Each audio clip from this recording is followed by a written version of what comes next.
Hey YouTube, it's DJ Runnin' One.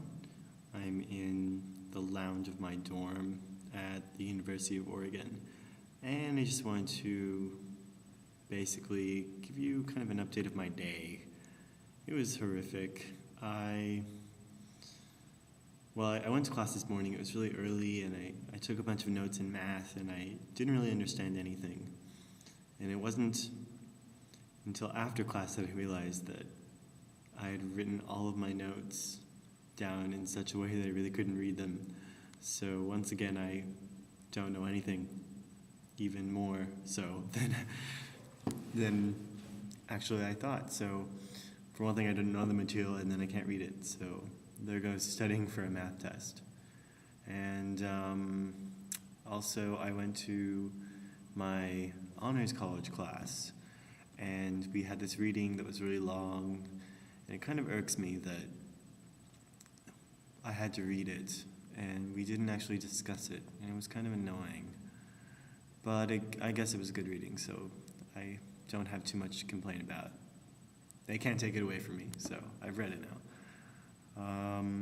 And so then I went back to my dorm, just kind of did a little bit more homework, cleaned up the room a bit, and then I realized that I had to cancel a check.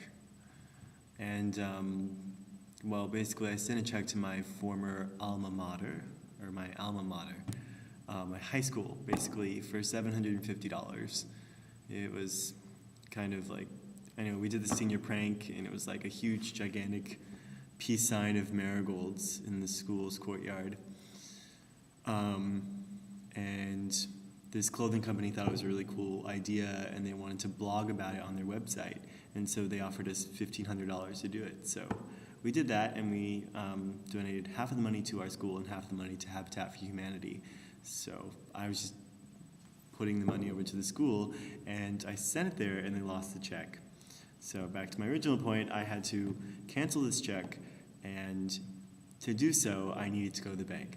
And so I just recently bought this bike that I really have no idea how to ride, but I can get by. So I'm riding this bike with this gigantic bag, and I'm almost losing my balance because my bag keeps slipping on my shoulder. And I take out the bike from the bike, the bike rack, and I put the lock and the U-lock and the kind of metal wire deal thing that comes with it into my bag, and I basically just take off and go on for a mile till I reach the bank. I spend no joke, 5 to 7 minutes, I think, trying to find some sort of way to lock my bike, and I have no idea how, what's going on.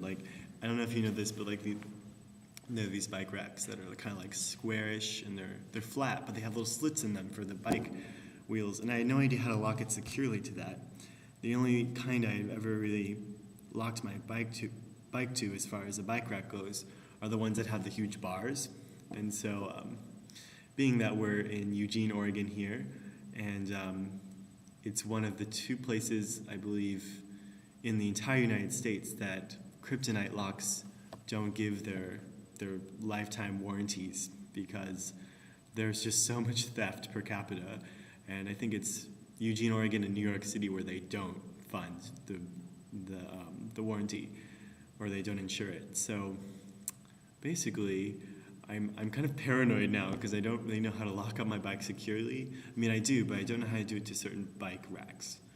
And so I ended up locking it on this railing, and I don't even know if it was really a good place to do it because I was just kind of trouncing upon the landscape, and I kind of felt bad. But then again, it was like a bank, and the banks are always, it's just frustrating because when I got to the front door of the bank, there was a sign on the door, but of course, like an idiot, I had to pull it and see that it was dark inside, and have people scream at me saying it was closed. And it was just really annoying because when I went into the bank, or actually I didn't go into the bank, but when I looked at the actual sign on the door, it was Columbus Day. Who the fuck celebrates Columbus Day?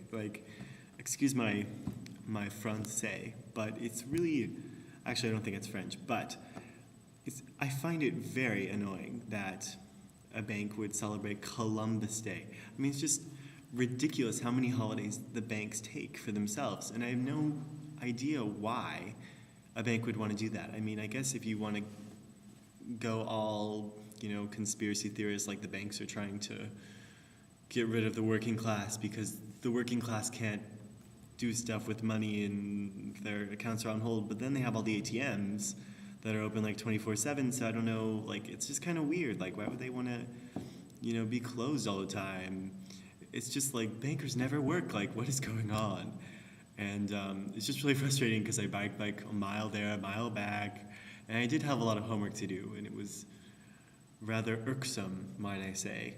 But it took me seriously 10 minutes, or like 5 to 7 minutes to lock my bike. And I guess I learned in retrospect how to do it correctly, but I'm never really going to learn how to do it with those bike racks with the slits. So I'm just kind of, I don't know, perplexed at the whole situation. But it was a nice day, I guess. I was wearing shorts and it was kind of cold. And the bike lock itself, the Kryptonite U-lock, is pretty heavy, like I've noticed, which is kind of a good thing because I mean I don't think someone with clippers or something can clip the lock. I think that's one of its greater advantages.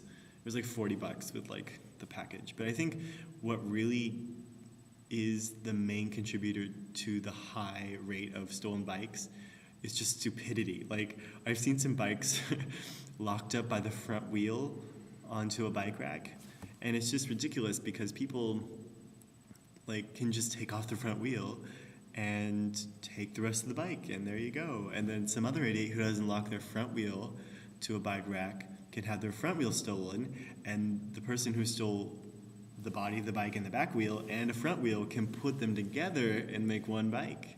So in essence, it's really not the robber's fault or the thief's fault if people are just giving them stuff to steal. I mean, I've seen bike locks attached to seats that just take a wrench to unscrew or to unwrench, and then out comes the seat post and there goes the bike.